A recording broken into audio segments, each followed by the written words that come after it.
সম্প্রতি দক্ষিণ চব্বিশ পরগনার পাথর প্রতিমা ব্লকের পশ্চিম দ্বারকাপুর গ্রামে হ্যান্ড ইন হ্যান্ড ইন্ডিয়ার পরিচালনায় বেলস্টার পাথর প্রতিমা শাখার ব্যবস্থাপনায় প্রায় 16 জন মহিলা স্বনির্ভর গোষ্ঠীর চাষি সদস্যকে অভিজ্ঞ কৃষি বিশেষজ্ঞ শক্তিপদ ঘোষের দ্বারা জৈব সারের মাধ্যমে চাষবাসের বিভিন্ন বিষয় প্রশিক্ষণ দেওয়া হয়।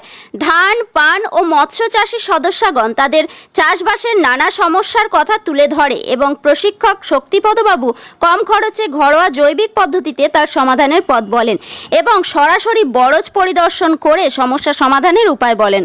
পরবর্তীকালে চাষবাসের কোনো সমস্যা হলে তার সমাধানের জন্য সদস্যগণকে নিয়ে একটি হোয়াটসঅ্যাপ গ্রুপ তৈরি করে দেন। এতে করে চাষিরা খরচ কম করে অধিক লাভবান হবে। এই জৈব সারের মাধ্যমে চাষবাস হলে সুস্বাস্থ্য পরিবেশের পাশাপাশি একটা সুস্থ সমাজ গড়ে উঠবে। এই প্রশিক্ষণ শিবিরে উপস্থিত ছিলেন হ্যান্ড ইন হ্যান্ড ইন্ডিয়ার senior project coordinator Pradyut Kumar.